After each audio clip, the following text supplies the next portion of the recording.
All right, welcome everybody. It is 4/19/2022. It is 4 p.m. Mountain Standard Time. We're in Southern Colorado. Welcome to the Eagles Nest podcast. Um, yeah, thanks everybody for joining. If you're here, if you're not, you're missing out. Um, Today we got Joel Lambert coming in. He's a good friend of mine, Navy SEAL. We're going to be talking about his new project, Escape and Evade.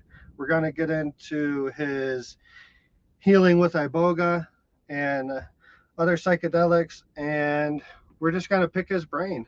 The man's been all over the place. You can check out his IMDb.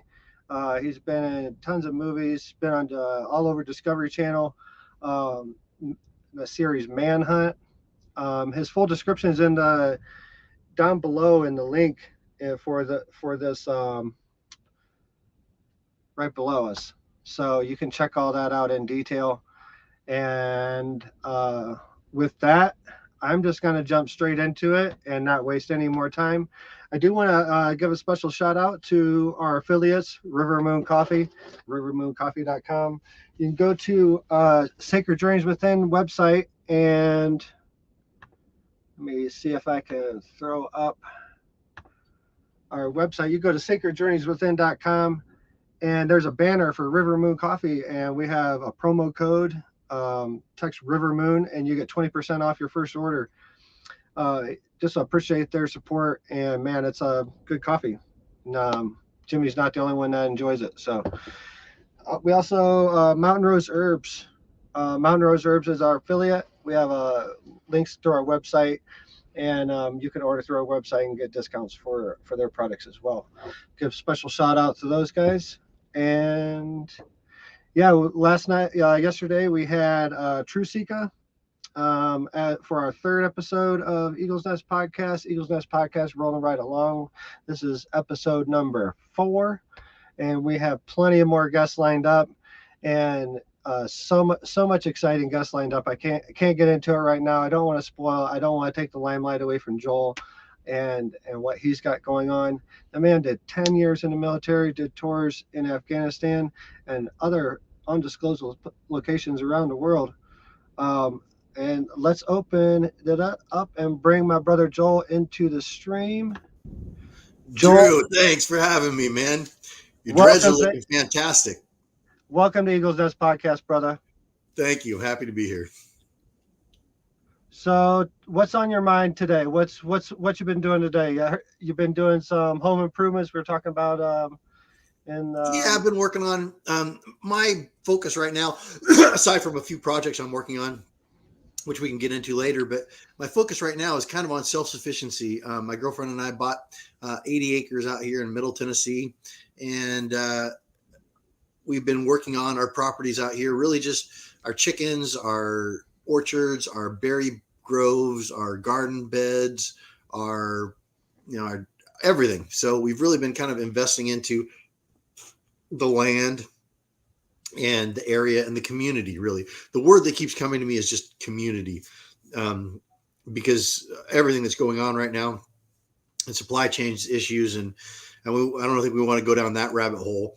But whether we go dark for a little period and then we come into a millennia of incredible light, which I think is the way things are going, or whether it's going to get a little darker for a little bit longer, either way, my charge is the same: is to connect community, build community, and get self-sufficient in the land and connect to the land and just restore those connections that we as modern Western humans have really abandoned. So most of my time these days, besides working on the other projects and keeping those going, is planting or developing the land and working on the things that we're working on out there. So right now I am epoxying our shop floor for the gym to go in. That was my project this morning. Big project, huh? It is, but it's awesome. Right. Are you gonna do solar and all that too? Or Yeah, that's solar is a little bit of ways, because the shop that we're epoxying the floor, it's 2,500 square feet. And so we're putting a gym in one corner and a recovery area in the other corner. And then the front half will be, the tractors, the motorcycles, the, tillers and all that sort of stuff. but the whole roof of the shop gets sun, 2,500 square feet, gets sun all day long in a nice open area. So once I get some of the other projects done, and we got a lot of water on the property, we're going to put panels across the entire 2,500 square feet of the roof. And I think that should power the whole area for, when we're getting good sun, and then battery banks, backups, and all that. And then probably put in a generator as well, just in case. Yeah, for sure. We run solar out here. We're off grid, and we definitely have a generator for backup. And at first, there's, even if you think it's right, you're gonna have kinks, and you're gonna have to go to that generator. But we haven't run the generator in a while. Like, we're pretty dialed in now. We got that's 12 awesome. 12 panels. We run a 24-volt system. Yeah. That's awesome. It's working pretty good. I think we got about 12 or 14 grand or something into the whole thing now. But it's we don't run a washer and dryer, things like that. And you have to be mindful of what you do at night. Right. Like, especially right now, you can do anything. You can run vacuum and power tools, everything during the day, but at night, right, you don't run power tools at night, or you don't run a vacuum at night, things like that. How much battery storage do you guys have for nighttime and for overcast and all that? So we go about 2 days. 2 days on battery. Yeah, we can go about 2 days. Yeah, especially if we're really conservative what we're doing. Right. Obviously, the studio and everything right here, what I'm doing right now, it takes a lot. Like that's why I tend to do it more towards the middle of the day instead of at night more. Right. I got lights and all kinds of stuff going on right now. But yeah, I mean, it's pretty much a normal life. But definitely, I wired this house. This house wasn't finished. I wired this house when I put the solar in myself and wired it myself and everything, and wired it for a solar home. Like, awesome. That's fantastic. But I'm going to pick your brain some more on that. Probably not on the podcast. That's fascinating. You got to figure out, there's so much. I was talking to some solar people, and that they'll charge your battery system or go back into the grid. And then, but I want to get a system where the solar charges a battery system, and we have a really robust battery system. And then on overcast or dark days or winter, I can run the generator at full RPMs and then have what I'm not using go into the battery bank as well. And so far, I haven't found someone who can give me a good solution for that yet. So we'll figure it out, but it's really interesting. It's my next thing I'm going to start really kind of trying to figure out. Yeah. I mean, solar is fun. I set up, we bought all the stuff and everything, and then I was trying to save up the money for someone to install it. And one day I was like, you know what? I was like, I've been to Iraq. I've done all kinds of stuff that most people have. I was like, I better do this. Like, and half a day later from YouTube, the YouTube college, and allowed me to do that. But anyways, enough about all that. But we started talking forever. So what was Joel's? I want to. So that's the current situation for Joel. I just wanted to get want to let the audience to see what's going on in Joel's life right this moment. Let's go back to what Joel grew up. Where did Joel grow up? How does that look like? And what led him to the SEALs? Oh, that's the question right there. That is the question for all of this that we'll get into. But I grew up in a small town in the Pacific Northwest. And it's a little town, a little logging town along the Columbia River. And it was pretty rough, the town. It's a hard town, full of hard men.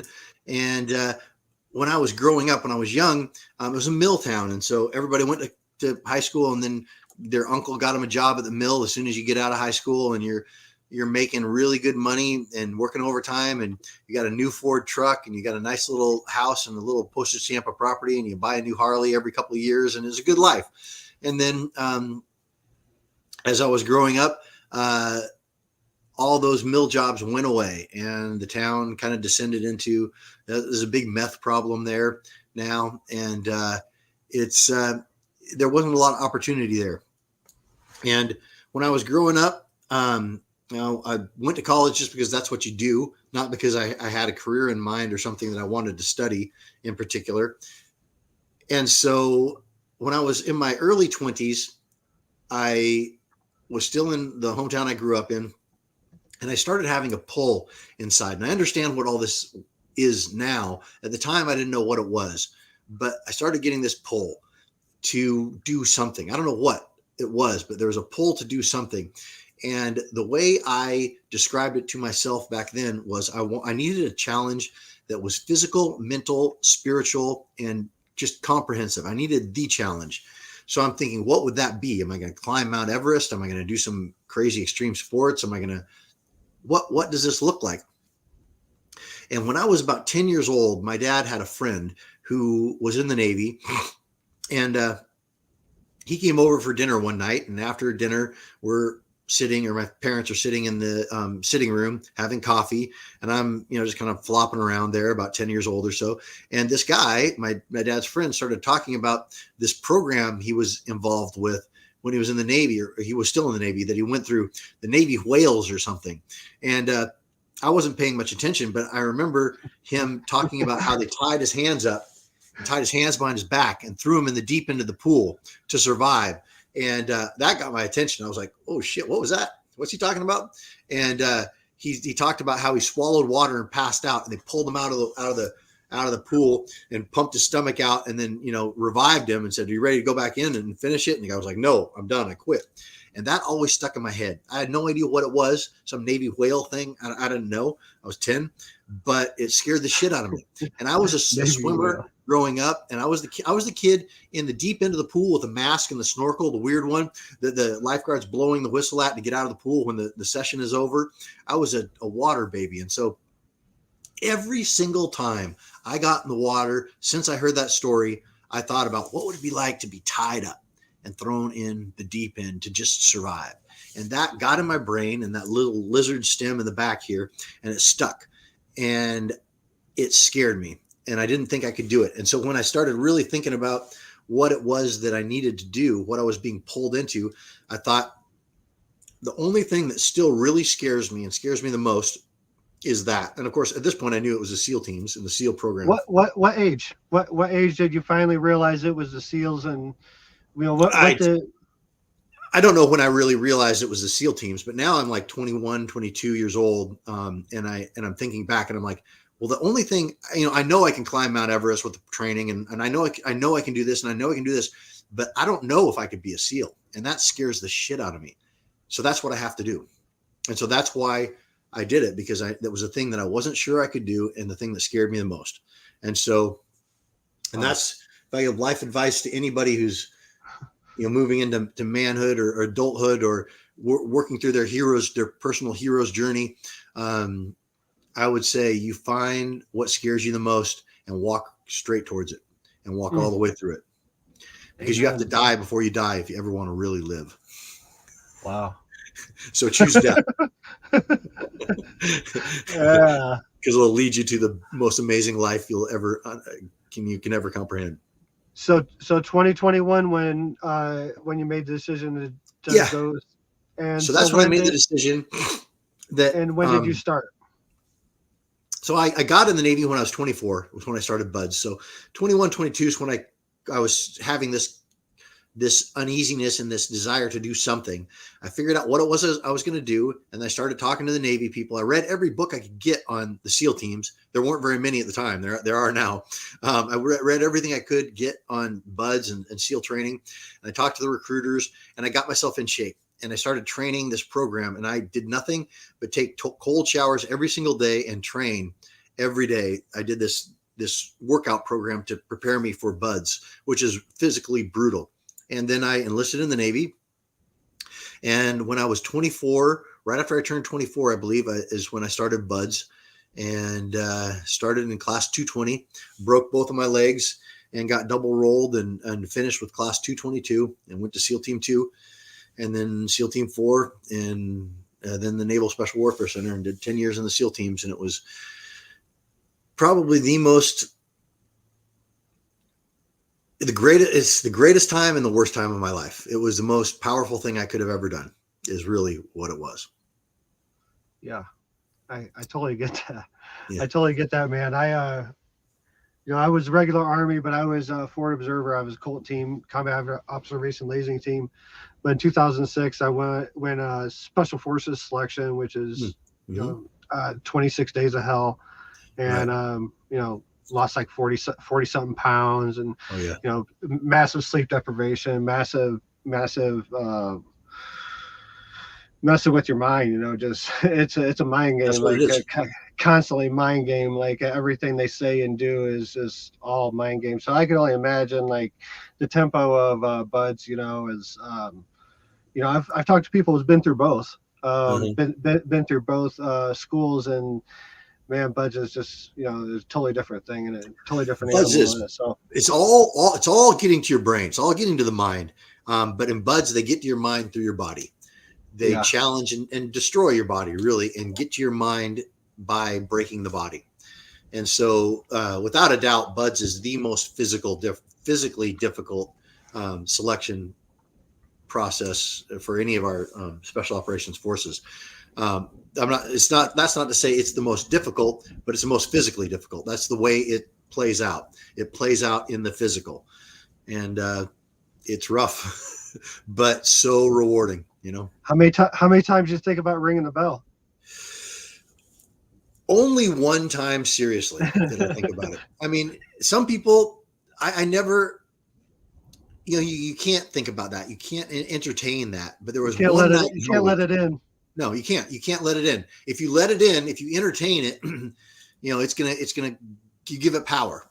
So, but there was one night in Hell Week where I thought about, okay, let me think about quitting. This is what it would be like. This is what it would be like. This is who I'd have to call, and these are the people I'd tell, and this is how it would play out, and this is what it would be like if I quit. And after about 5 minutes of actually really entertaining it, like thinking it through, I was like, no, no, done. And then that was the last time I ever entertained it at all. So Nice. you can see one of the interesting things in buds, because I was a buds instructor after at the end of my career, so it was a nice full circle for me.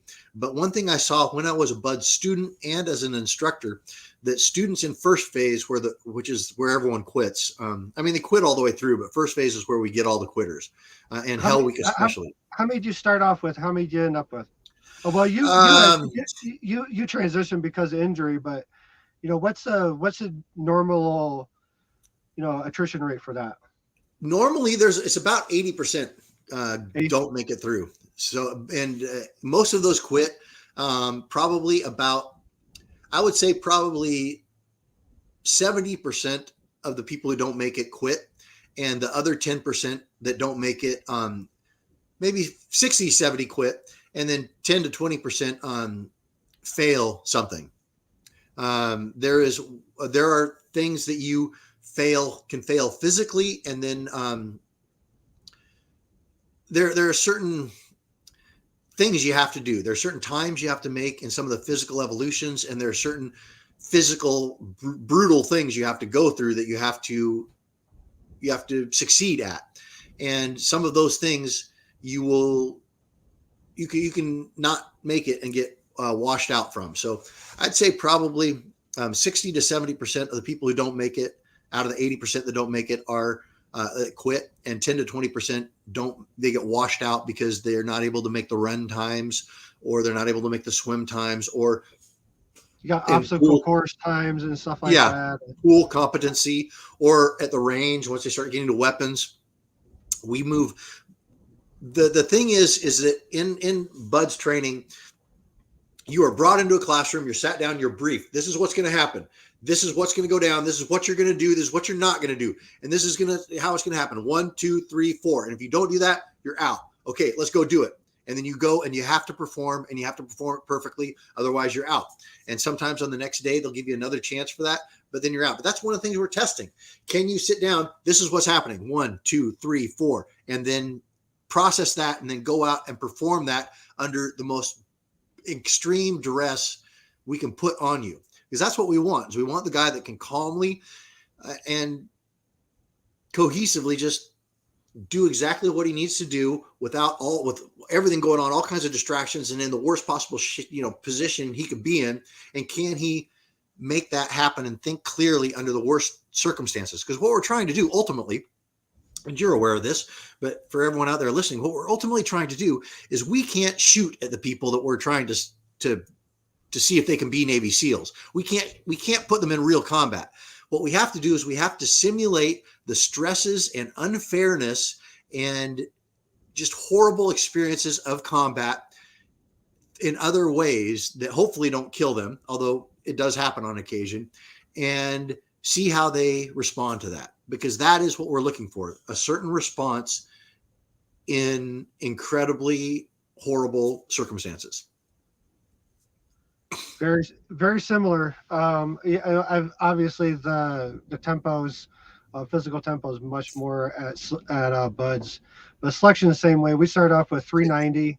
We had 396 in my class. We had beds for 390, and we stood outside in the rain this is on a part of Fort Bragg. I can't really talk about where it's at on Fort Bragg, but it's a special training site on Fort Bragg where they trained for Special Forces selection. But we had to stand out in the rain. It was like for 10 hours, and we got there like 6 or 7, 8 o'clock at night or something like that. We stayed out in the rain until six people quit. We had to stand out there in attention, and the instructors went inside their huts and watched from the windows and stuff. And they had like cameras and stuff out. Everything was wired. You could There was no secrets there. Yeah. But it's the same. They're doing the same thing. They're just doing it in a different way. They're creating the same stresses and finding the same reactions. Exactly. Yeah. Just there's different ways of doing it. Yeah, that was the first like 10 hours of selection. I lasted through that, but yeah, it was crazy stuff. Just making you do a language test after being up for like 3 days. Do a 20-mile run and go do a language test. You've been up for 3 days, and you're trying to learn a made up language in 30 minutes. Like, and nobody cares about the language. It's not about the language. It's not. No, it's trying to see how your mind, if you can still process. Yeah, and you probably saw guys start to crack, and guys start to get emotional, and guys start to have all the stresses. Starting to get under the skin, and then that's what we're looking for. Is that guy's not? It's just not a good fit. He might be a great dude, might be a great warrior. It's just not a good fit in special operations. I think we started off at 390. At 26 days, we had 190 left, and then they selected half of that. So it's about 25. It's about 25%. And this is my last. I'm a military nerd, I want to know all this. Do they have a selection at the end of Buds, or do they be like, okay, you're still standing here, but we don't want you because. No, we do select. So really Buds is self-selection. So there are standards that you have to make all the way through, and they're getting more and more stringent as time goes on. So you may be able to make your run times all the way for first and second phase, but then third phase, the time is way lower. And now you've tapped out. You can't do it any better. So if you don't quit and you don't fail one of the events that is just, you have to pass, either physical or performance based, then when you get to the end of training, we've picked out guys that we don't want to be in the teams. I mean, we watch how guys do their things, how they interact with their class, how their class what the class thinks of them, how they stand up for or don't stand up for their classmates, how they function in a team. And occasionally there's one or two guys who may be physically fit enough to make all the standards and who may be able to do all of the tests successfully, but there's no way we're going to send this guy downrange with our brothers because there's just something in him that's not right. In fact, there's not team attitude and all that. Yeah. Or the guy's dangerous and there's some sort of ego or something that's going to cause problems. In fact, that guy who's always popping off on social media, Dan Bilzerian, the guy who's like blowing all the money and got all the porn stars and stuff all over him, who always talks about, going through buds, and then they kicked him out at the end, and he was, super tough and was the baddest guy. Well, he's not someone we would ever allow in the SEAL teams. He's not a team player. He's going to get somebody killed or hurt because of his ego. And so in that case, there's ways that we can make if we don't get the guy to quit up until that point, and we can get anybody to quit. But if for some reason, ways. There are ways, yes. But then we'll start safety violating a guy, because a safety violation, as you're aware, in the military is kind of a catch-all. You can find somebody who's violating safety rules if you want. And so what you'll do, if you get 3 safety violations, especially in weapons or demolition, then you're going to a board. And so if somebody is really just not a good guy, we will document and make sure the paperwork is all there, so that then when he gets his 3 safety violations and we go to the board, we've got all the paperwork lined up. We documented everything about how this guy is just not a good fit, and we'll get rid of him. And then there's another period. Once a guy gets through buds, there are a few more periods before a dude is a full-fledged, trident on his chest, SEAL that guys have been gotten rid of. So we'll get you. It has a way to weed itself out, I'm sure. Exactly. So moving forward, tell me about the day after you left the teams. What did that feel like?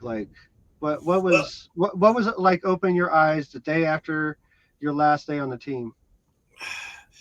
Well, the day after the last day of the teams, it's kind of the way I found it kind of going for me. And I've observed a couple of guys that I know it's the exact same thing that they did, because I watched them at first. Because you eat, breathe, sleep, live with these guys, and you may not like all of them, but they're your brothers. But you are in such close proximity with this group of guys in training and in war and in travel and in everything, that once you get out of the SEAL teams, for me and a couple other guys I've observed, at first you kind of want to find whatever you can that's not SEAL teams. Like you kind of swing the pendulum the other direction. And one of my good friends, who's a very well-known guy, kind of famous for being a SEAL, I saw the same thing with him. All of a sudden he's wearing these skinny suits and he looks awful. He's not lifting anymore. He just didn't want to do what we kind of were forced to do for so long. So you kind of swing the other direction. And for me, that was kind of trying to find my balance again, because you are doing nothing but just badass SEAL stuff.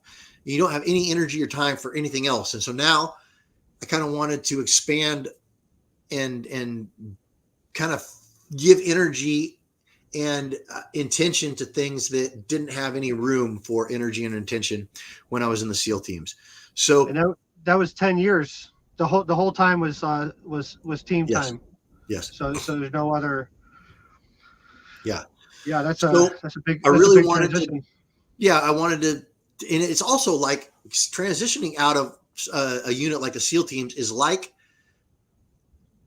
at least I had, it's like jumping off of a speeding train into a bowl of Jell-O.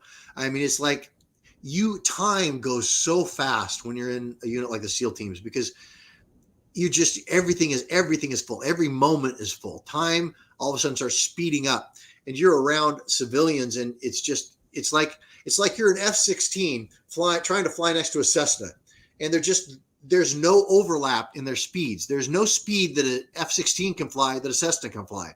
Its slowest speed is still way faster than what the Cessna can do. So it's like the Cessna is just like bad, and this F-16 is like just doing racetracks. And that's the only thing you can do. And so once I was a buds instructor for my last couple of years. So what was nice, it was like an off ramp.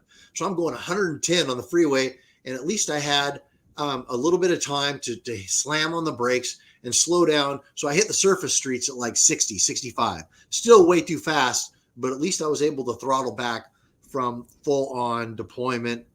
Yeah. You were coming off a deployment or a mission or anything. No.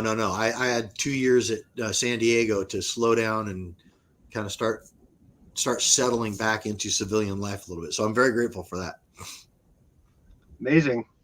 Yeah. Yeah. Thank you. You know, I know you hear it all the time, and I do too. And I got mixed feelings about it, but thank you for your service. Thank you for everything you did for, you know, the SEALs. And, you know, I'm sure that, you know, you impacted a ton of lives. You had to have, like, how many rotations as a BUD/S instructor did you go through? How many classes? Yeah. I came in, when I came in, I think they were on about class 249, and it took me two classes, I think, as an observer before I was able to really be an instructor. So about class 251, 252 is when I was full on instructor. And I think I left at the about 268 or something like that, 269. And of course, my last couple classes I wasn't very involved with because I was pulling back, getting ready to get out of the Navy. So it was probably 15, 18 classes. So as a BUD/S instructor, do you have, like, was it full time? Like, or do you, or is it, do you do like 3 days on, 2 days, you know? It's full time, but it's shore duty. So everything in the SEAL teams, when you have a shore duty billet, something that's not actually in a platoon or in a team, they really give you a lot of downtime because you're going to go back. You came from an operational platoon, and you're probably, if you're not getting out of the Navy, you're going back to an operational platoon.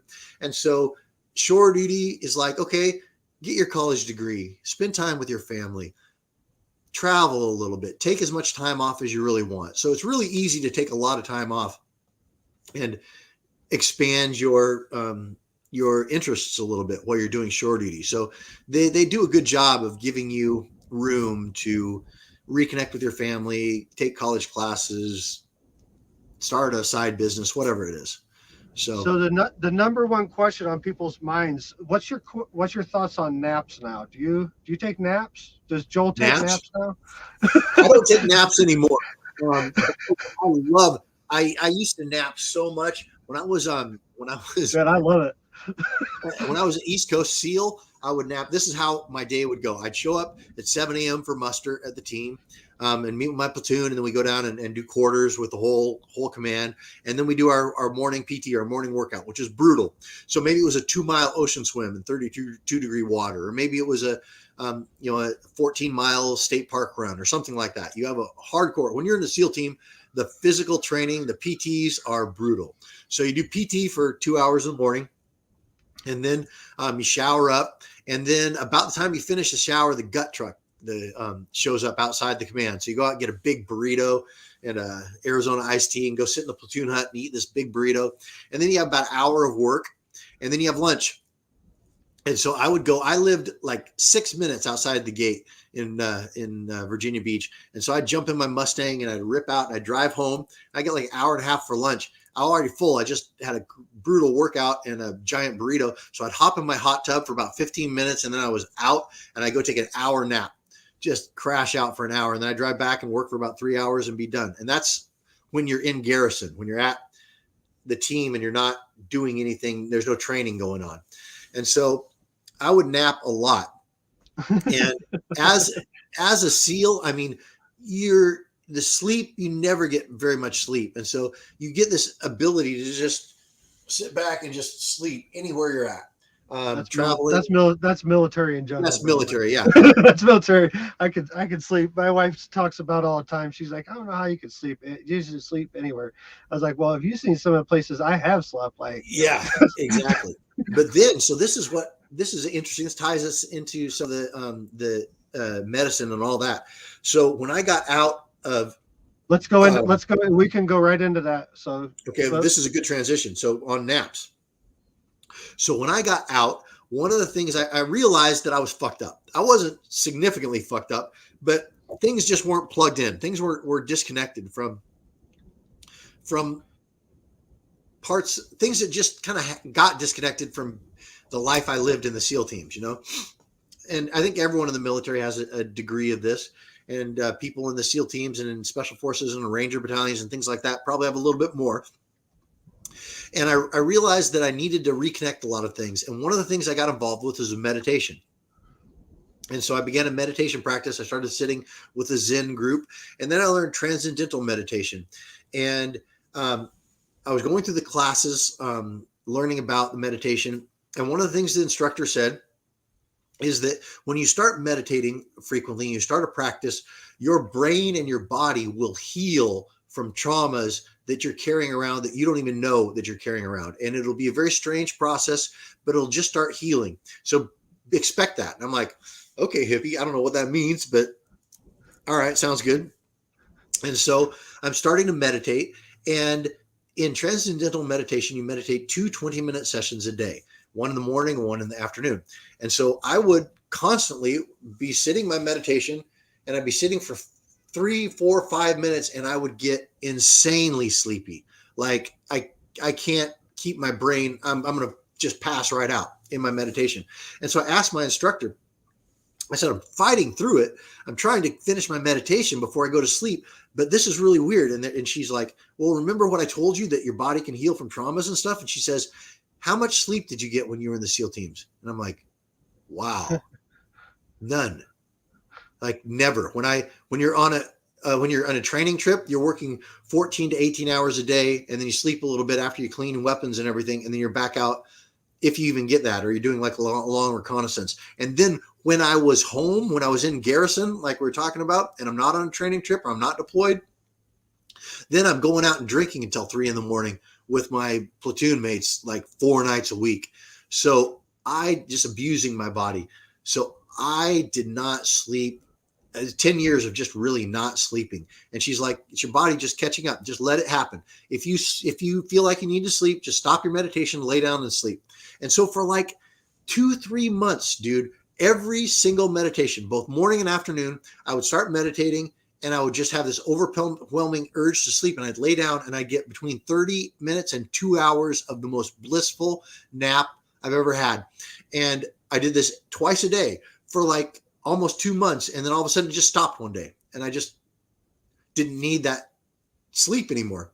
And the meditation practice just brought all that out, and my body and my brain healed itself through that, which was really fascinating to me. And that was one of the first times I really thought, okay, this is, I'm on the right path. This is really right. And so what did the meditation practice, what did that eventually manifest into, like in your healing journey? Well, how did that come about? My meditation practice is the foundation for my healing and for the man that I am now. And I wish I had this practice when I was in the SEAL teams, because the ability to just for 10 minutes, just meditate and recharge those waves in your brain, and that rest that you can get from a meditative session would have been amazing. And the focus and everything when you're run down as an operator. But that's a missed opportunity.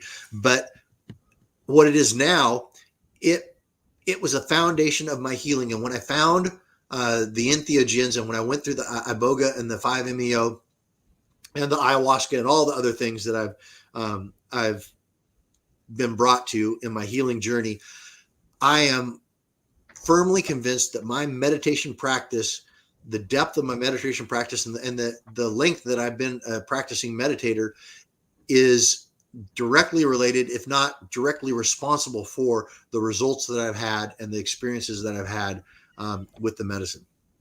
So I just want to set up a clear timeline. I'm pretty clear on. I just want the audience to be clear. Yeah. Meditation was first. Yes. And then we moved to Iboga. Yeah. So I've been a meditator for Iboga and 5-MeO yes. was your first experience yes. in a ceremonial setting with yes. psychedelics. Yes. Okay. Yes. Of course, in high school, ate some mushrooms, dropped some acid, didn't have any kind of, it was festival type settings. Yeah. And so the medicine setting is everything. And that makes it's everything. It's at least as important as the medicine. And so because of my meditation practice, I brought a mindset that was well prepared for the healing and to receive what happened. And so I got out of the teams. How did it come about? How did Iboga find you, or you find Iboga, or how'd you meet up? Well, I had been, a meditator for a while, still had sleeping issues, still had, just still had some issues that, he come from a long career and the kind of things that we did. But was feeling pretty good. And then a bunch of SEALs on some message boards and stuff started alluding to some psychedelic treatments. And every time I'd hear that, they'd be like, I can't really talk about it. I signed some non-disclosures, and it's kind of quasi-legal. So they never would talk much further on it, but I would clock it and be like, that's really interesting. And I want to know more about that because that's something that really speaks to me. Your hair would stand up or something when you heard something? What's that? Did you get like a physical response when, like for me, looking back, like I actually remember like a physical response the first time I heard ayahuasca. Like, didn't know anything about it, but just the vibration of the word, like there was something about, something hit me, and I knew that it was going to be the answer for. It was anything like that. Like, did you hear Iboga for the first time, and you're like, whoa, that's like. No, it was just guys talking about psychedelic retreats and stuff for special operators. And I don't recall that there was any kind of trigger word or anything like that, but I remember just thinking I want to find out more about that. And one of these days I will find out more about that. So then I was talking with a friend of mine, close friend of mine, and she, this was several years ago. And I mentioned something about, because I don't know, we were talking about psychedelics or something. And I mentioned that the SEAL teams, there's some sort of healing program with psychedelics. I don't know anything about it. And she's like, oh, that's probably what my friend Lonnie's involved with. I'm like, whoa, what are you talking about? She said, my friend Lonnie, she's involved with facilitating or something. She's involved with that group that's doing that for the SEAL teams. And I'm like, can you put me in touch with her? And so she did. And this girl, Lonnie, put me in touch with Dr. Martin Polanco, who is kind of a Iboga pioneer here in the West. He ran a center in Mexico called Crossroads, I believe, for hardcore addicts, heroin and opioid addicts with Iboga, which is an addiction interrupter. And so he has a lot of experience with Iboga. So she put me in touch with this Dr. Martin. We had a phone conversation. And Martin just asked me, why do you want to do this? And I told him, and he said, okay, he was just vetting me, making sure that, I was a good candidate. He said, you're a great candidate for this. Let me connect you with a group that provides scholarships and blah, blah, blah. So I connected with them, and there was a retreat coming up in a month or 6 weeks that I was able to jump in on. So I was excited about it. And they sent me a little workbook of things to do to prepare yourself for the experience. I don't know anything about any of this stuff. My experience with psychedelics is, like I said, mushrooms from cow patties and, LSD in high school. So I don't know. I've not done any research. So about a week before my retreat down in Mexico, I start doing the workbook, and it's just a bunch of questions about intention and talking about set and setting. And, the only way out is through, and having an intention and having a mantra and all these things that, we're familiar with now after having experienced these medicines. And so one of the things in the workbook is it said the medicine will start working before you actually take the medicine. And I'm again going, okay, right on, whatever that means. Sounds good. And so I'm just kind of working through this stuff. And then as I'm working through these questions, things start coming up in me, Drew, like stuff that I've shoved down and I don't want coming back up. Stuff from, not just from the SEAL teams, not just from combat deployments, stuff from interpersonal things and relationships and family matters and everything. Everything is coming up, and it's coming up. And this is all shit I've shoved down. I'm like, whoa. This has all been buried, and I don't want you coming back up. But as it's coming up, and I'm not doing anything with it, I'm just working through this workbook. As it's coming up, it's okay. It feels comfortable and okay, like it's meant to be. And so I thought, okay, this is what it means that the medicine starts working before I take the medicine. This is stuff's actually working right now. And so I became a believer. So then my retreat comes. I was living in Los Angeles at the time.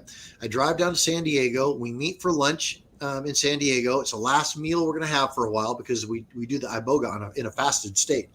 And so we meet everybody, we have a nice lunch, and then we drive down to Mexico where the treatment center is. This beautiful house down in Mexico. We get there, and the facilitators start, setting the rooms up and doing everything.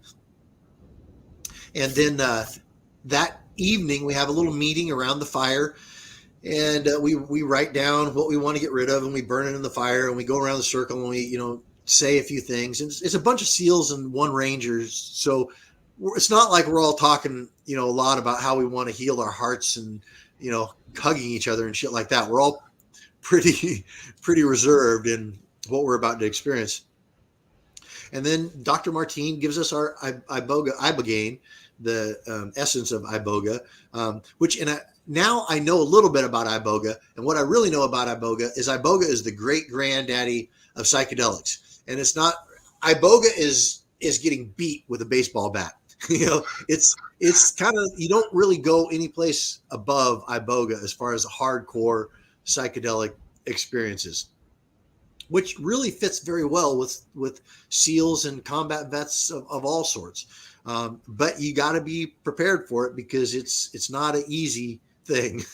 And the one, I didn't know anything about it except I read one person's account of their Ibogaine experience, and a green dragon appeared to them, and they flew around the universe, and it sounded really awesome. And I'm like, wow, that sounds pretty cool. I'm down for a green dragon or a purple dragon or a red dragon, whatever. That sounds good. The dragon in general, like. Yeah, exactly. I'm cool with that. But I have no idea what's going to happen to me. And so we take our Ibogaine and go upstairs, and we all lay down, and there's just 5 mattresses on the floor in this upstairs room in this oceanfront house in Mexico. And I take my Ibogaine and lay down and pull my little eye mask down, and I'm laying there waiting for something to happen. And then it happens. Boom. I am just transported into this. Well, first thing I hear is I start hearing this buzz, this otherworldly zzz, like a chainsaw of Satan buzzing above my head. And the buzz had a shape. It was shaped like this. The buzz was, which is really weird that it had a very distinct shape.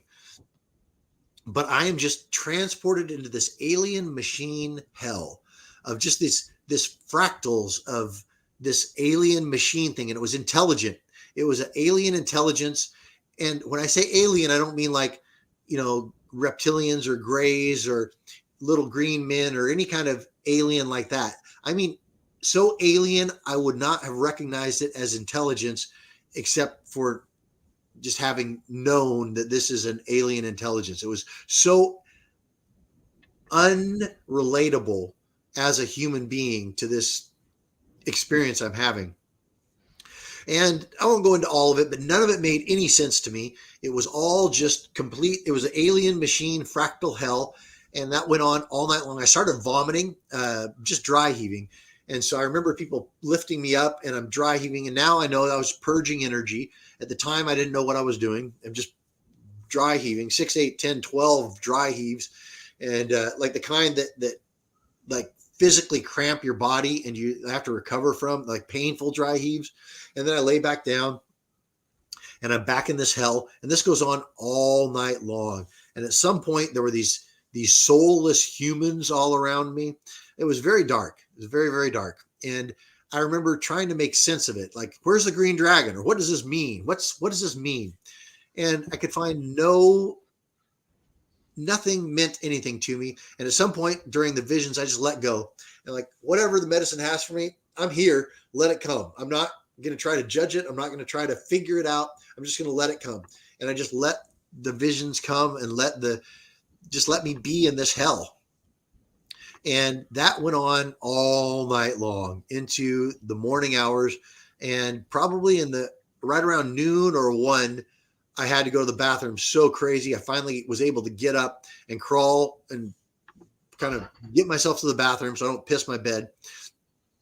And then went downstairs and got some food. I could barely hold myself up. And one of the facilitators lays me down on a couch and does some energy work on me, which I'm kind of like, whatever. But it worked. It really worked. This energy worked. And then I went back upstairs and then came back downstairs for dinner. All of us made it down to dinner, but nobody ate anything. Everyone was just kind of laying there screaming and in this weird rictus of pain.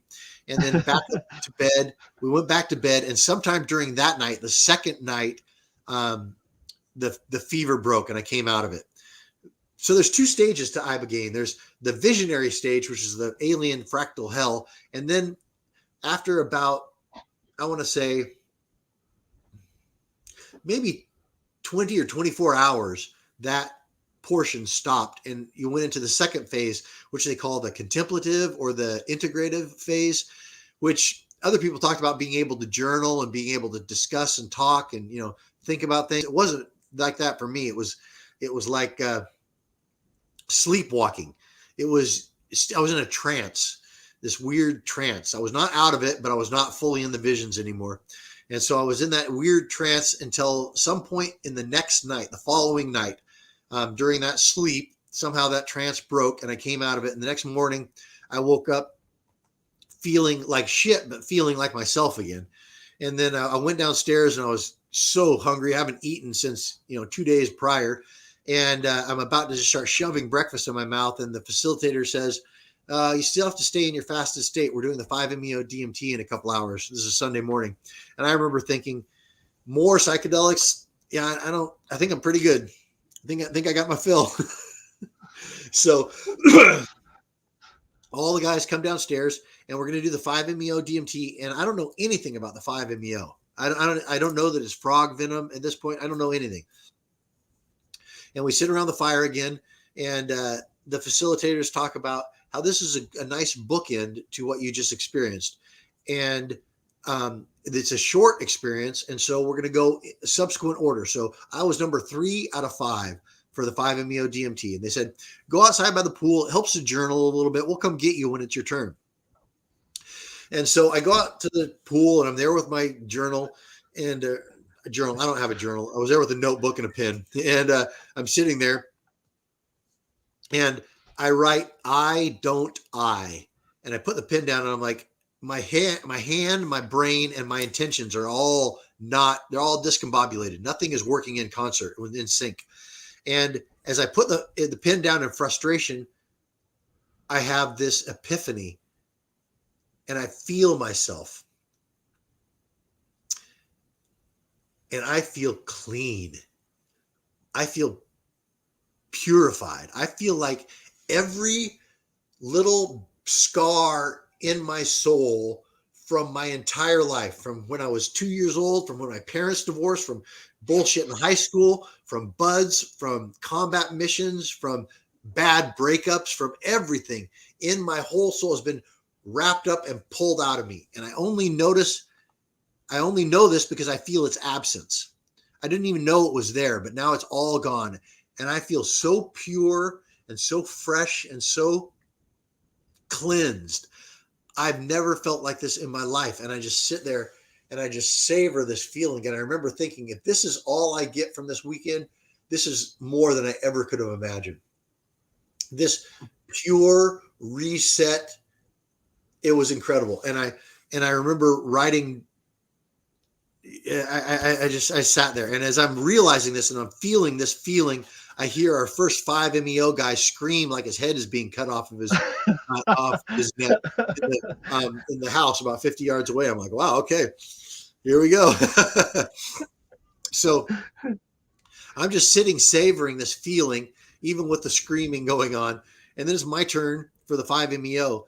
And they come to get me and they bring me inside and they sage me and they smudge me and they do all this hippie shit to me that really has some gravitas and some it feels good. It doesn't feel like any Soul Cycle bullshit from LA or, any of the LA shaman kind of bullshit. It feels real. And it feels hollowed, and I go upstairs and there's the facilitators and there's Dr. Martine and they're all wearing white and they're sitting around this mattress that's got a white sheet and the sunlight is coming in from the ocean. And I sit down and the doctor shows me this vaporizer with a medical caduceus on it and 4 little vials of the toad venom. And there's little glass vials with only a few grains of this material in the bottom. And he whispers to me and he explains that the first dose is a handshake dose. It's not enough to do anything. It's just to familiarize yourself with the process and the taste, which is very unusual and very kind of disconcerting. So you need to know what it's going to taste like as you inhale it. And so he tells me how to do it. And so he torches this vaporizer, holds it to my lips, and I breathe in. He keeps telling me, breathe in, breathe in, breathe in. I breathe all the way in. And then he says, hold it. 10, 9, 8, 7, 6, 5, 4, 3, 2, 1. Exhale. And I exhale. And no effects to speak of. It went okay. So he's like, okay, let's do the first real dose. So they pull the shade down over my eyes. And I feel the vaporizer against my lips. And he tells me, breathe. And so I start breathing in. I'm breathing. And he says, hold. 10, 9, 8, 7, 6, 5, 4, 3, 2, 1. And I exhale and throw my arms back and fall back onto the mattress. And as I do that, my consciousness explodes. And I hear Om and see these colors, like this kaleidoscope of colors in my mind's eye. And I'm barely connected to my body. And I see these reds and these blues and these yellows and these greens. And only they're like no color you've ever seen before in your life. This color is what the color really is. It's alive. And I'm in this bliss, just this place of bliss and this sound of the universe, Om, and these colors. And I'm feeling this joy and this, it feels so good. I feel so good. And as I'm just laying, savoring this amazing feeling, I remember what one of the facilitators, who was a former SEAL, told me downstairs before we started this. He said, it's like a deep dive in the ocean. You're down 100 feet down. The water pressure is immense. You're looking around and it's beautiful. It's gorgeous. And you're like, this is amazing. And then over to your right, you see this big black pit. He says, if you have it in you, go down the pit, because that's where the jewels are. And I think, okay, well, since I can think of this stuff, since I'm consciously thinking of this, that means that there must be more for me to go down. So I signaled for another dose, and they lift me back up, and I feel the vaporizer against my lips, and I breathe in, and I hold it. The doctor's like 5, 4, 3, 2, 1, and I throw out my arms, and I fall backwards, and I die. I feel my body vaporize, and it is fucking gone. And I remember thinking, oh shit, oh fuck, you really did it now. And I'm going into full panic. Like I feel the panic just all the way up. I'm about to just fucking fully panic. And then as it gets up high, it's like, it's all okay. And it all goes back down. You may be dead, but it's all okay. It's all okay. And wow. And at that moment, I'm completely divorced from my body. I find myself in this blackness where there is no time and there is no space. It's only pure existence and pure unrealized potential. Like every potential that is there, it's pure power. And I remember what I am. And in that moment, I think, how could a ripple ever forget that it's a part of the ocean? How can it forget that? It's essentially part of that ocean. How can I have forgotten my consciousness, that I am not a part of this? How could I have forgotten? And in this remembering, and all I can say is I remembered what I am. And that is it right there. I am. That is the key to this whole thing. I am. And when I remembered that, and I had all these realizations, Drew, but they were all remembrances. I was like, oh, I remember that. It was all things I had forgotten. And I was in this place, and I was just there. And it was just I amness with all of the I am. And what emotion is that bringing up right now for you, Joel? Just speaking about it. What's it bringing up? I started. It's a tie back to the emotions I started feeling after this experience started coming down. So as I'm just in this place, just experiencing this and just remembering things and just remembering and understanding what I've forgotten. I remember thinking my human brain was like, I wonder if my body's breathing. And at that point, my body took this big breath and I felt sucked back into my body. And I shot up off of this couch and ripped the eye shade off and saw this light coming through. And the light was tangible and alive and real. I saw a light. For the first time, I saw what light is. And I immediately started sobbing. just uncontrollable sobbing with the sorrow of what we have lost. And then it would turn on a dime into this hysterical laughter of the joy of what we are. And I laid there for 45 minutes or so, giant globs of snot. And I'm just rubbing my face in it, sobbing and laughing and sobbing. And then I remember looking around at the faces and going, I get the fucking joke now. I get it. I know. I get the joke. And that's what it was. I get the joke now. I understand. I get it. Love it. And it's like, and you may find the same thing. It reminds me of kind of the same thing as if, when somebody's putting on a surprise birthday party for you or something, and everyone's just a little bit weird all day long until the surprise happens. You're like, oh, okay, it all makes sense now. That's exactly what it's like. My life. I've seen it.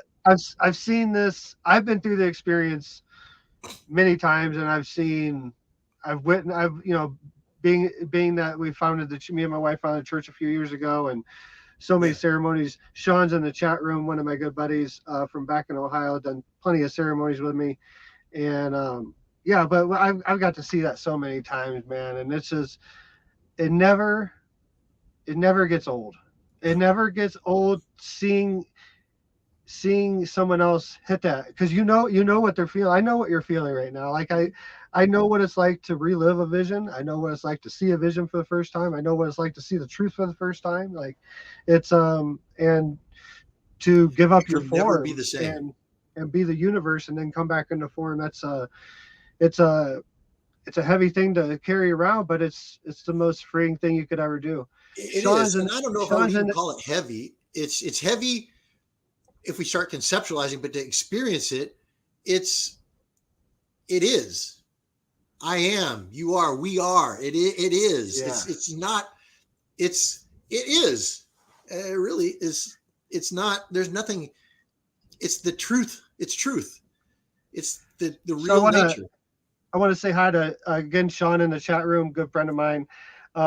Share an experience that we had in ceremony. So my teacher Renato taught me to before a hike or whatever, go around and ask each person, what we're going to find on the hike, and then when they find us, like show the universe showing itself, like working and everything. And so we did this with San Pedro. I did a retreat in Ohio a few years ago. Sean brought a group down. We rented a cabin and spent the week. We did ayahuasca, and then the next took a break, and then we did a hike with Wachuma with San Pedro. We did the same thing, and we went around, and we had like 7 or 8 people, and each person said what they were going to say, and they got around to me, and they're like, "Hey, Drew, what are we going to find?" I said, "Well, I see an antler shed." I just blurted out like the very first thing I said. So, okay, let's go. We took off on the hike, drank the medicine, hiked all day, and at the end of the day, one of the other people in the group said, "Hey, why don't we take this other route home? We cross this bridge and go over this little lake, and we'll take this other route, or take us right back to the cabin the same route." We went across that bridge, and this is after everybody in the group has already found their object that they said. Mm-hmm. One person even sent a seashell, like, we're gonna find a seashell in the woods in Ohio. We found a seashell in the woods in Ohio. Wow. I don't know how it happened, but it did. And but there was just everything there was a few weird things, and we found them all. We crossed over this bridge, and there's an 8-point buck laying there that's dead, but that's been dead like maybe 2 days. Oh wow! Big antler shed.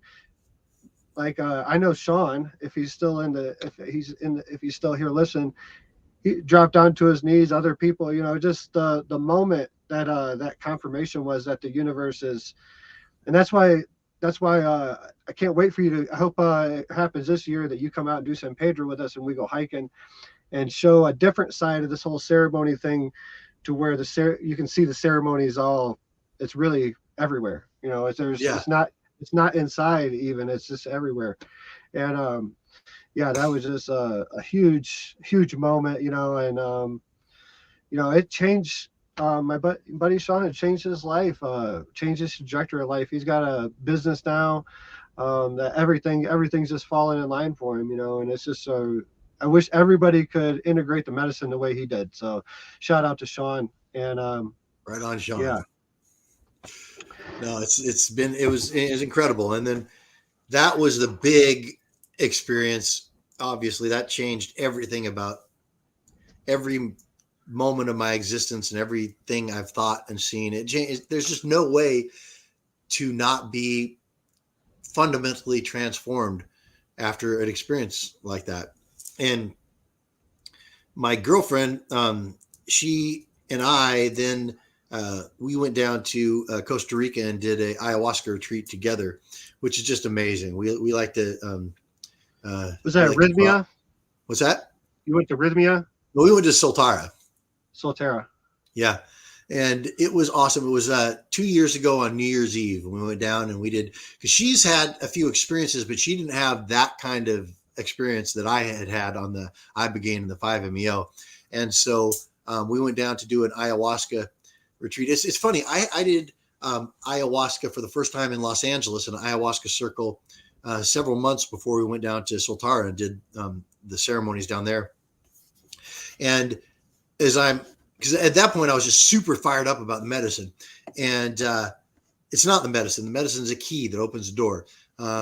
But very, very important fact. It very much is. Like Alan Watts says, when you get the message, hang up the phone.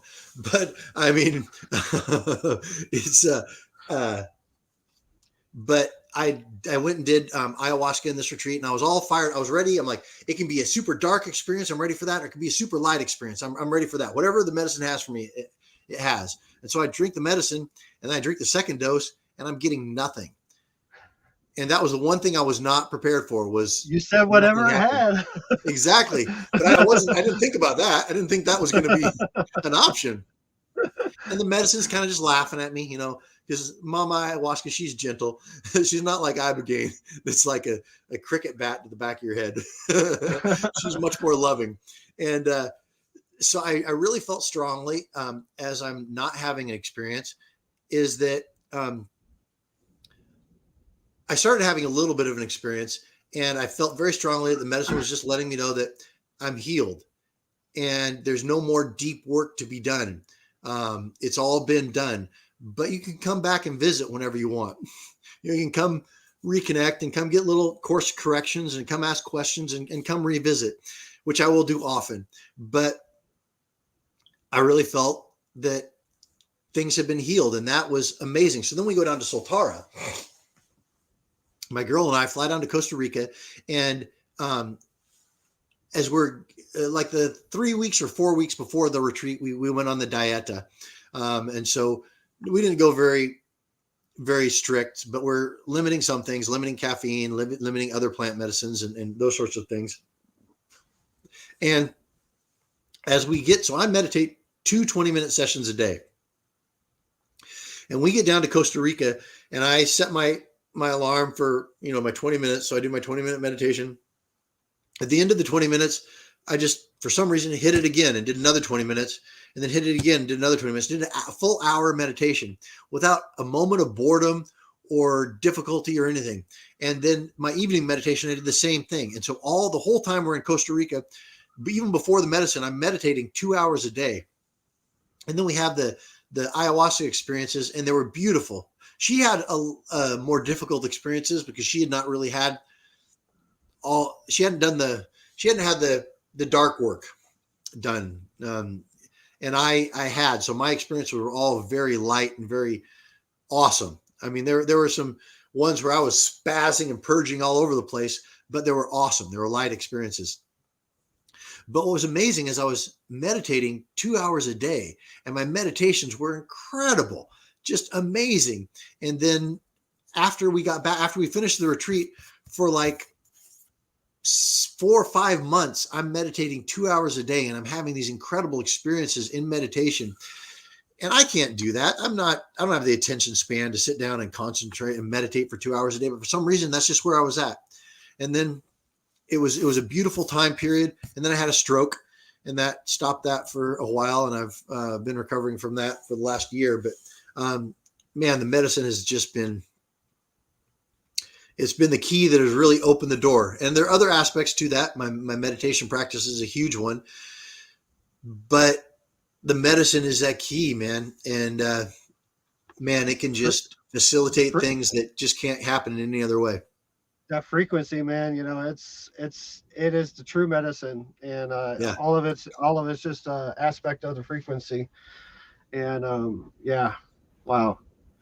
Thank you for sharing thank you for sharing those journeys with us, man. Like I've heard it before, and I love hearing I love hearing them again because I know they're exactly the same. You know, that's how I know. You know, a lot of people embellish things. You know, like especially if they're telling the same story over and over again. Like, you know, they're adding a little bit, and it's always just the exact same details, man. I've heard the story 2 or 3 times now, of your whole psychedelic experience with Iboga and 5-MeO and all that. I And couldn't yeah, embellish it if I tried, Drew. I it's couldn't add anything to that. no, it's I totally get that. You know, it's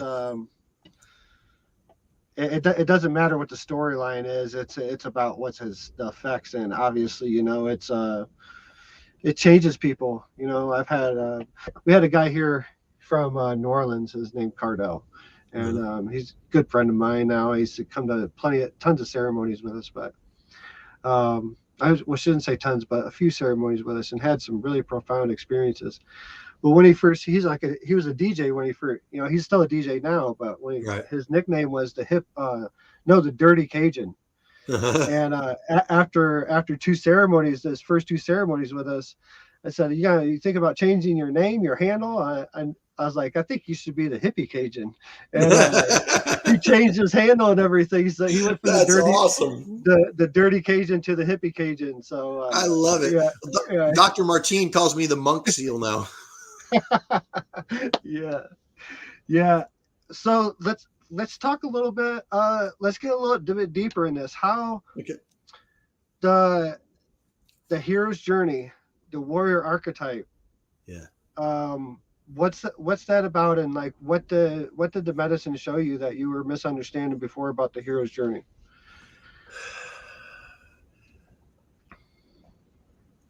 That's a good question. I mean, the hero's journey is really what I have been on, and what all of us are on, really, if we understand it. It's the human journey, and and in Zen, I mean, it's alluded to in so many different traditions and stuff, but really, the way I see it is very simplistic version of it is that we're born, we begin our life, and we begin to acquire knowledge, understanding, all these things. And that's an accumulation of understanding and growth and all these things. And then we get to the top, and we get to the peak of this circle, and we have an experience like I had, or we start a meditation practice, or you delve into the spirituality of things, or you have some sort of epiphany. And then the last half, as you're coming down this way, is this is all accumulation, and this is all getting rid of things. It's all falling away and getting rid of things and falling back into where you're at. And then you end up back at the exact same place you started. And like the Zen Buddhists say, the sage and the fool both smile, but the sage knows why. So you get down to the bottom, and you find out you are right where you started. You didn't really go anywhere, and everything is exactly perfect, and it always was. And it's just it's a matter of learning and then unlearning, really, is what it comes down to. And then on the hero's journey, we start looking into the Jungian archetype and the actual hero's journey and the Joseph Campbell stuff. And there's all kinds of markers along the way. And there's, it's Star Wars, really, all these markers along the way, the Oracle and the Jester and the point of no return, and the what's the one I'm looking for? The all hope is lost, and all of that as it comes down. And that's the real hero's journey. But really it's learning and accumulating, and then realization, and then unlearning and letting go all the way until you end up right back at that beginning spot. So did you identify any of those characters, like in the hero's journey? Through your own experience, did you identify like Oh, that instructor when I was going through buds the first time, that was the jester. Or did you ever go back and start identifying that system play out? No, that's really interesting. And now that you just said that, I want to just start journaling or start, exploring that, because I have not. It's more just been, stages of my life and things. I haven't really found something I identify. And I think that there are a lot of oracles, and there are a lot of gestures, and there are a lot of moments that you come across, because really, as so without, as so within, I mean, everything is fractal. Everything is, it's not just one experience you're going to come into. There are all these macrocosms and microcosms. It's all the same thing. It's all the same thing. No matter what we're talking about, it's all the same thing. It's all one thing. It's all one idea, one thought. And this is all one thought. So did your experiences with 5-MeO? I'm sure your experience with 5-MeOs give you an understanding of the oneness consciousness aspect of existence, and like how does that look like now in Joel's life? Like knowing that you have that connection to everything, but still living. Well, that's a really good question, and I think that question, to answer that, is my whole life. The rest of my life, every day that I live, everything that I do is all going to be in service of the understanding that I now have and the furtherance of that. Because there are days where I feel that more than others, where I feel that unity consciousness more than other days. But once you've gone to that depth, once you've experienced that kind of breakthrough, that kind of it's really, I think the state I experienced was the classic Buddhic void, which some people say is full enlightenment, but it's not. It's below God consciousness. It's because there's nothing there. There's no love there. It's just pure power and pure consciousness. But it's no less impressive. It's no less life-changing than anything else. And I think that having that understanding, because it's knowledge, it's not facts, it's not book learning, it's knowledge. And I mean that kind of knowledge when you divinely are, when your third eye is opened and you're beginning to just really see, and that's one of the things that really has happened through these experiences, is my discernment is off the charts now. Just understanding things and knowledge, and just being guided into truth, really. And so that's all I really want to do, is just continue that understanding and that shaping, and just fall back into our true nature, because it's not anything to achieve, because everything is right now. All the vibrations are right now.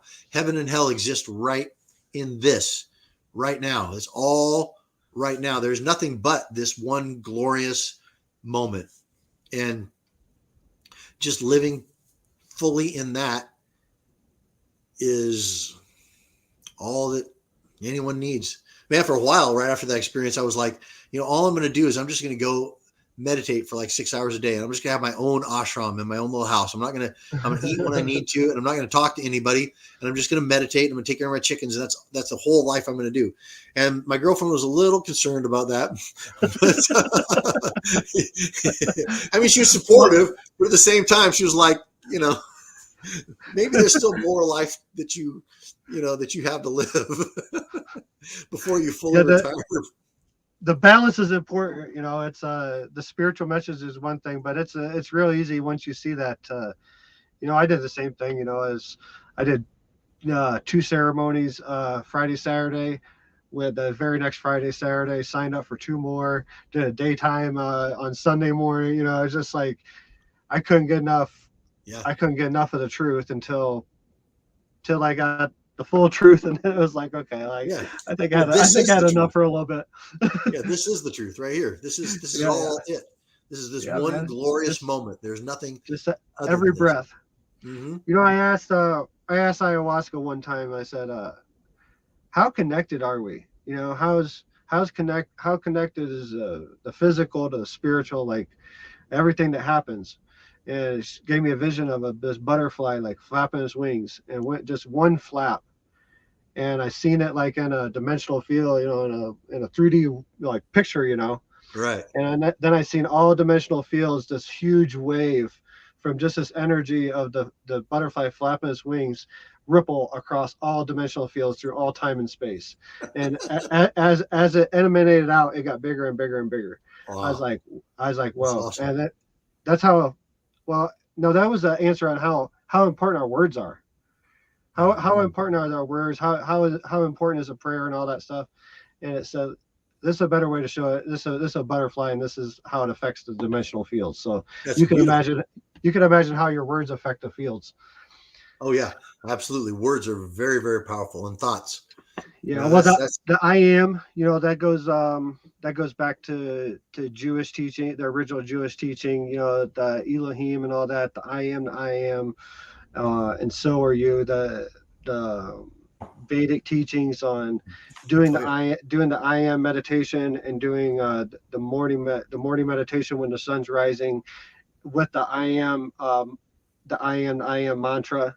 It's you should try that out, man, and see that's a real mind blower, because so, and this comes from old Vedic teachings, like Vedic, like we're talking like original, the first religious texts, and we're talking about raw spiritual teachings, and how to harness real power. So the I am, when you're looking at the sun in the morning, those first 15 to 30 minutes, I would say the first 15 minutes are probably the best. Right when it crests over, you look at it and do the I am, and the beams will be straight. And after about the third or fourth mantra of I am, they're spread out and encircle, encase you, and draw you into the sun. Oh, well, I sun gaze, so I'm doing that every morning and evening when it works. Yeah, do it with the I am. I will. And in the I like mornings, to go out and ground, because I get up with the sun when to let my chickens and take care of the chickens, and so then I'm walking back in, just kick my shoes off and ground really tight there where the sun's coming up, and then just connect to the sun, and it feels like the sun is just coming. The Father Sun is just coming right down through me and just connecting right down to Mother Earth. It's awesome. I feel the power just coming right through me. Yeah, the I am. I'll try that. It dissolves all that, and because the truth is, we're all just sharing one consciousness, is with the sun, really, and the sun's a reflection of us, and this, that, and the other. These are truths we hear in ceremony, but we come out and we forget about them, But this was the one morning I was just taking care of the horses. I was out there feeding the horses, and I was like, it hit me. I was like, wow. It's like there isn't really all the separation, these billions of miles or whatever in between us and the sun, is all fake. Really. Yeah, it is. All points in space and time are connected. Right. And I was thinking about this, and I started that mantra and then I looked it up later, and this is actually a Vedic thing. Wow. And here's an interesting fact. When you do that mantra and take it in, you can start, you have a lot more deja vu as the day goes on, because those light codes that are coming in are actually information codes for the whole day. And, traveling at the speed of light, the first 10 to 15 minutes, that's when all the information codes have already come for the whole day. So if you ingest those codes, you can start foretelling the whole day. That's beautiful. Yeah. And they say starting off, you're supposed to start off doing it 10 seconds and only go up to 2 minutes. But don't do really? 2 minutes. Don't you're wig out, like if you do it too much, it's just. Yeah, I mean the sun eaters and stuff in India, but I started the 10 seconds is what I started doing. I did 10 seconds, 20 seconds, 30 seconds each day. And then now I'm doing it for several minutes in the morning and the evening. That's amazing. Have you heard of so sun eaters, are you talking about breatharians? Yeah, same thing. Yeah. So yeah, there's people out there, and obviously you've heard of them too, but there's a lot of people out there that's never heard of this. Like, there's people out there that don't eat or drink anymore. Like, they're eating sun 6 to 10 hours a day, and they're ingesting all their energy. And I dissect this in my books. about how this all works. I've got, I ask, especially with ayahuasca, I have a relationship with ayahuasca that I don't have to ingest anymore. I just have to ask. And ultimately it's not ayahuasca, it's just source, Right. But it's when you have that relationship, you ask all kind of questions. And I asked like to explain this to me. How does this work? And it's, all food, energy, and everything that we have here on earth is a washed down energy from the sun. And if we tap into that energy, it's much more pure and unadulterated. So basically we're going through a bunch of middlemen when we're eating an apple or anything, and That makes sense. And these people consciously stay in that oneness, unity, consciousness mindset, and they're able to live off the sun. It's amazing. It's breatharians. If you don't know about it, look it up. It's really blow your mind. Not speaking to you, just speaking to I got you. Yeah, no, it's fascinating. So one of the things I really liked about the sun gazing is that I'm reading a book. I'm blanking on it right now. The Something of Light. I'll have to get back to you on it, but it's amazing. And this guy's talking about how the sun and the stars, conscious beings, and the center is a fragment of the one consciousness of the universe of God, and around it is all the lights that's coming out. And I'm just babbling, but it's fascinating to connect with the sun like that and get those codes and just get that light just coming in to your pineal, to your brain, just embracing it. It's just a very connected, very connective thing that I'm really, I didn't really go set out to do this. I just was, the sun was coming up one day and I was dealing with the chickens, and I just heard about sun gazing, and I knew, and I never really done it before. And I knew that you had to do it within, an hour or so of sunrise or sunset so that the UV rays don't really mess you up. And so the sun was just rising. And so I just felt pulled into it and just did it. And then it's been every day since that. There's not been cloud. There's not been overcast. I've been doing it, and I'm finding a real strong connection to it and a real strong draw to it. So I'm really getting a lot out of it. You think 5-MeO will help you reestablish that connection? 5-MeO reestablish a connection with? Well, from seeing the light the way you did. Right. Seeing the light codes, you're kind of, yeah. Even if you don't think about it when you meditate, you have that overlay, Yeah, that's interesting. I hadn't made that connection. I'm glad you did, because I'm going to think about that. That is really interesting. I don't know. I mean, what light is, I believe light and love, that's all that there is. That's the bedrock of all that there is. That's just coming out from the one thought. And if you're joining us late, guys, I want to remind it's an important thing to point out right now. Joel is a Navy SEAL. We have a Navy SEAL speaking love and light on the Eagle's Nest podcast. I'm glad I'm not the only combat veteran that seems like they're just picking daisies all day now. Fucking hippies. Oh man, it's awesome. Yeah, Monk SEAL. It's amazing. It's an amazing journey. So let's get into this project that Joel's got going on now.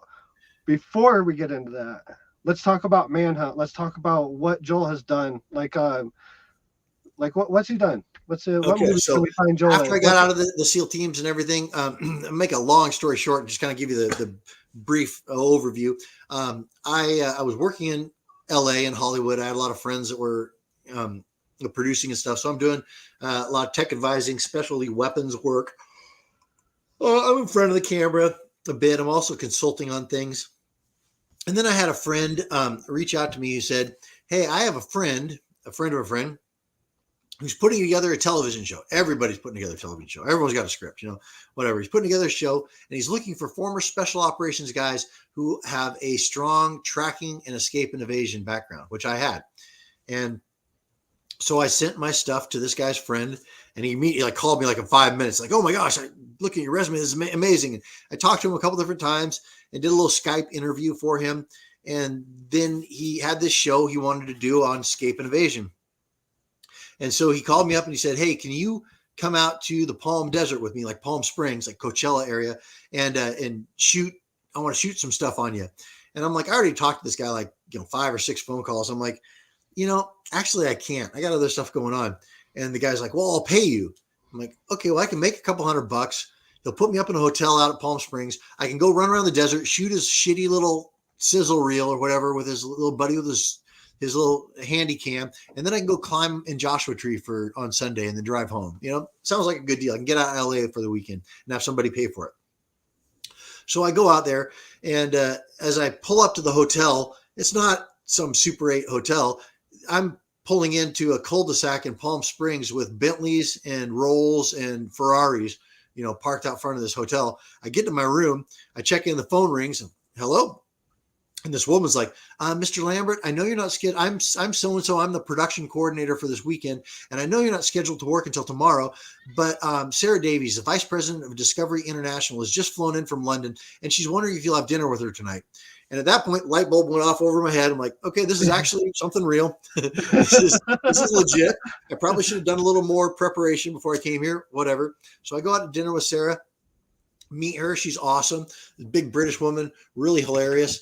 And then I go out in the desert the next day and run around with this guy and set up some booby traps and talk about, escape and evasion and tracking and that sort of stuff. And long story short, they ended up shooting a pilot with me.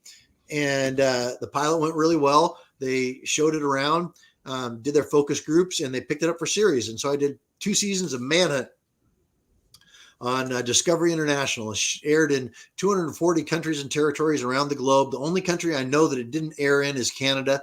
I think every other country that I know of, it's aired in.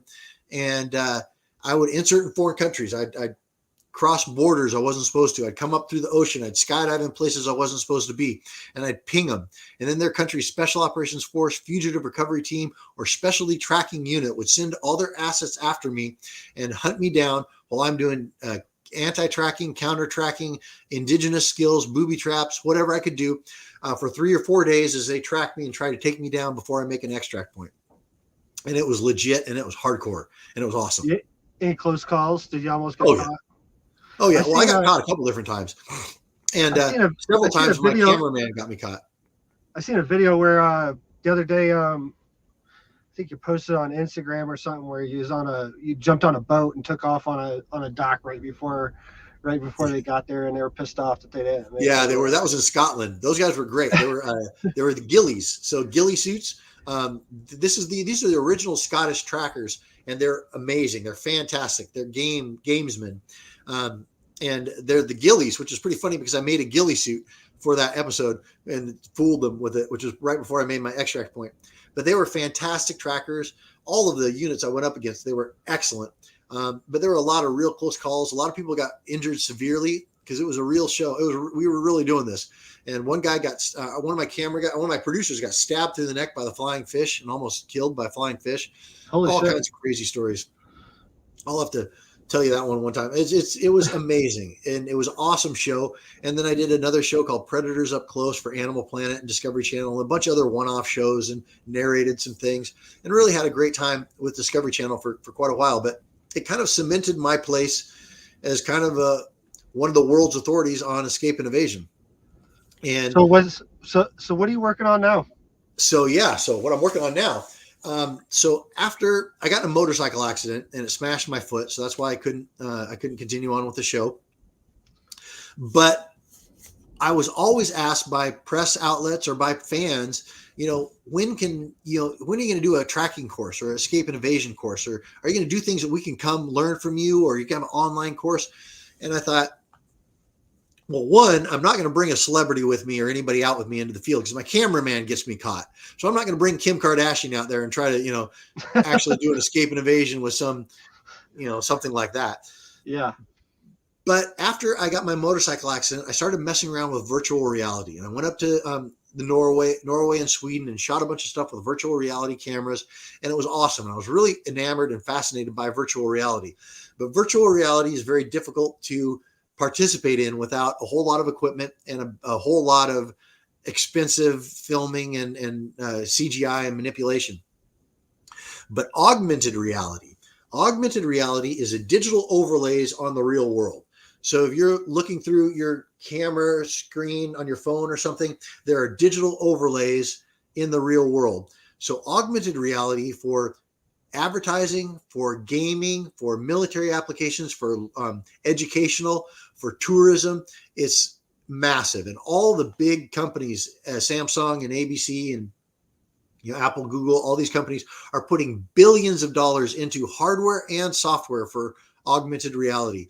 And then an augmented reality game came out, Pokemon Go, which everyone's heard of. It's a stupid game, but it's Pokemon, and people play it. And 2 years ago, I don't have the numbers for last year, but 2 years ago, it made $2 billion worldwide on in-app purchases and stuff. It's insane. And the augmented reality games that aren't very successful are making $17 to $35 million a year. And they're dumb games. And so what I did is I came up with a way for a game experience for you to play on your mobile device, running around outside, escape and evasion, booby traps, deception trails, people hunting you hunting other people. Escape and evade mobile.com. And so I've built the game is totally built out. We have a team on board. We're just about to hire, we've got a few things left. We got investors and all that, but we are going to build this game with one of the world's premier augmented reality studios. And it'll be a free to play, downloadable on, the iTunes store or the Google Play Store, free to play, in-app purchases, of course, but you can download this and you can go outside and start tracking and hunting down your friends or being hunted by your friends anywhere in the world. It's going to be awesome. Very excited about it.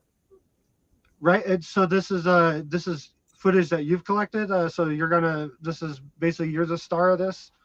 Yeah. Well, I mean, you, the player, are the star of it. But what happens is the player have been recruited into the Interglobal Recovery Rangers. And we are a secretive, multinational, global fugitive recovery team that we operate under the noses of militaries, governments.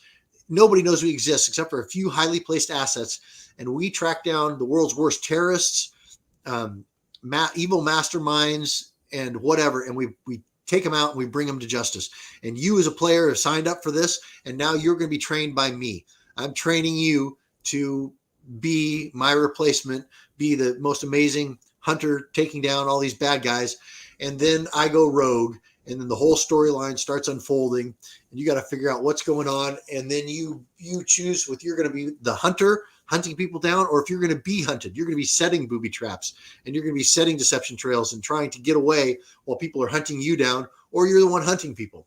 So it's awesome. I mean, kids can play it in a 3-block radius, or you can go full volume and play the whole city center. There's advertising will be involved in it. I mean, so kid friendly.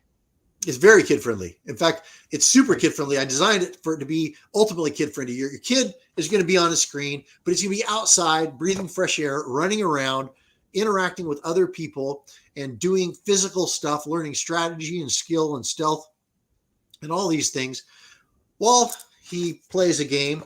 But he's going to be out doing business. He can be outside, nice, moving your body. So what else you got going on? You got anything else going on? You got any projects going on? That's the big one. I don't really want to, after my epiphanies and after learning a lot of things that I've learned and having my eyes open to a lot of things that I've been open to through the medicine and through subsequent meditation and just that process of enlightenment and discretion and intuition and discernment. I don't really want to be involved in Hollywood or anything like that anymore. I have a movie that I'm in, a friend of mine did, called How I Got There, that's going to come out next year, that I starred in that with Ron Perlman, which was a lot of fun to do. But I don't want to be in Hollywood anymore. I'm not interested in being in front of the camera much. I'm doing my game, which is awesome. Go to escapeandevademobile.com, sign up for updates. We're going to be using a lot of our early adopters as beta testers. There'll be a lot of rewards, a lot of opportunities coming up. So sign up. We don't spam you. You'll get 1 or 2 emails, but we'll just keep you posted on the game and the launch. And that's it. So as far as projects go, I'm doing Escape and Evade Mobile, and I am taking care of my chickens and planting the earth and meditating and just falling back into I am. Nice. Nice. How's your health now? You doing good? Oh, it's good. I had a pretty significant stroke a year ago that really knocked me for a loop. It was crazy. Yeah, I mean, I'm at 49, but I'm in great shape, and it just was not. I have no indicators of anything, but I just one day just had this crazy stroke. Was in the hospital for a couple of weeks, but it's all coming back. I can type a little bit now, and I'm back in jiu-jitsu. I'm grappling, and I'm in the gym, and things are fantastic. Couldn't be happier. That's awesome. I just want to voice it publicly. I know I said it privately to you, but I'll put it out there publicly. Thank you for supporting me and my family through this recent, my son coming early, Hawk coming early and everything. You've really stepped up and shown you're a real brother and real friend. And I really appreciate that, man. I just want to, personally, I want to, put that out there publicly and in a public forum and let you know that I really do honor you and appreciate you for that. And it really means a lot to me, my family. So thank you. I'm glad to hear that. I was very happy to be able to do, what little I could to support you and your family and Hawk, man. He's looking amazing, and you guys are awesome. And I'm going to be, my girl and we're going to head out to your direction, and we're going to do some ceremonies with you guys, probably sooner than later. We've already talked about it. So yeah, looking forward to it. Everybody. It's going to be looking forward to it. We gotta get something going too. Man, something's brewing. I can feel it. We're, the whole veteran thing. I think, I think more people need to hear your story with Iboga. The way that you articulate it is very, very unique, and not most people can't articulate it. They just that's about the only thing they can get out of the story. Like just awe. But well, it's so overwhelming. I understand. Yeah, I totally get it. I prayed.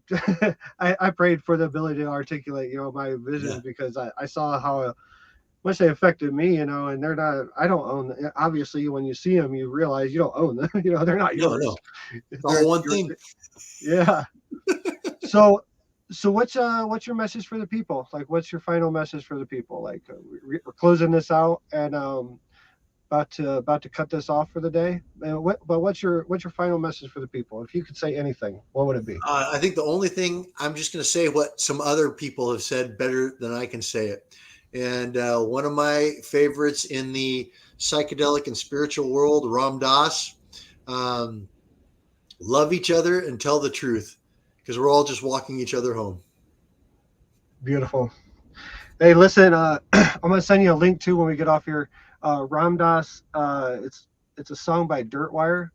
It's a clip that Ram Dass said about a speech when he tried to commit suicide with LSD back in the 60s in a hotel in Kansas. That must have been a hell of a trip. Yeah, he goes through it. You got to listen to it. It's how he goes into the space between two breaths and finds a timeless space, and then he had to realize he can come back and recreate the universe however he wants. It's amazing. It's good. That's beautiful. But I was just speaking the other day. I can't remember what guest, whether I was on my show or someone else's, about how we're so lucky to have so many Ram Dasses in the world now. Like, 10, 20 years ago, we only had a few. Like now everywhere you turn, there's a Ram Dass type of person there, and it's we're really lucky for that. Really lucky for. I know for my journey, I've had people look up to and help me out on it. Make sure I didn't trip and fall and bust my face along this journey, and really get to the end of it. And really appreciative of that. And man, really, really happy to be in this time and space in this moment incarnated with you, Joel. I appreciate your friendship and appreciate your brotherhood, and looking forward to many years of untying this thing together and seeing what the future looks like for a couple. Pleasure is mine. I think we're excited for this is a great time to be alive. Great time to be in this meat suit. That's for sure. It surely is. I appreciate you. I appreciate you, brother. And if you got anything else to say, if not, stick around and we'll talk after the show. All right. Sounds good. Thank you, everybody, for listening. All right. Joel Lambert, everybody. All right. Thank you, everyone. It's another episode number 4 of the Eagle's Nest podcast. Got some other guests that hopefully we're going to be hearing from David Shealy. Got film of Bigfoot, was on Unsolved Mysteries back in the 80s or early 90s. Got some film of Bigfoot from down in the Everglades in Florida. So hoping to see him this week or next. That interview's brewing. And I got an interview from Coast to Coast with Heidi Hollis that's going to be published within the next few days. I think the 22nd is the tentative date, which is this Friday. For that, that's a great conversation me and Heidi had. Yeah, and be on Laura Eisenhower's show here within the next few days or maybe next week sometime. So yeah, just look forward, like, share, subscribe. Hit the subscribe button on the YouTube channel. Thanks everybody for supporting the Eagle's Nest podcast. Shout out to River Moon Coffee, rivermoonwellness.com for being our affiliate, sending us coffee, keeping us going on the show. Mountain Rose Herbs, both River Moon and Mountain Rose Herbs. You can go to our website at Sacred Journeys Within. I'll throw that up here right quick. You go to Sacred Journeys Within and find the links to those. You find promo codes for River Moon Wellness. Text River Moon, and you get 20% off your first purchase. Again, thanks to Joel Lambert. Everybody go over and check out his project, escapeandevademobile.com. There's the website. Check it out. Follow me on Twitter, all the other socials, and I'll be keeping you guys up to date with the next guests and when they're coming. I got Geraldine Azzarino. I might have mispronounced her last name, but Geraldine, she was in a documentary, Seeding the Revelations. Let me look this up real quick. Guys. Yeah, but she'll be coming on in early May. Looking forward to that conversation. Good friend of mine. Sure. Extraordinary this evening. I believe that's it. Yeah, she's going to be coming on in early May. Got a bunch of fun guests lined up for you guys. Trying to keep this content going, keep the ball rolling. Again, thank you, Grant, Laura, and True Seeker. Had True Seeker on just yesterday. If you haven't seen that interview yet, go check that out. If you haven't seen my other 2 episodes, first episode's with Grant Cameron, UFO researcher from Canada, very well known, been in the business over 40 years. If you want a 4-hour interview that only lasts an hour, go listen to it. You can turn the speed down and listen to it half speed so you get all the information. And Laura Eisenhower about the same way. Great granddaughter of Dwight D. Eisenhower. She was my second guest. Amazing interview with her. And True Seeker yesterday, just all of them, along with Joel, just dropping tons of knowledge, tons of love. All of them speaking the same thing is, really at the end of the day, their message is just very simple. All my guests, their message is very simple. Love one another and just find that center. And that's my message to you guys. Again, thank you for supporting the Eagle's Nest podcast. See you next time.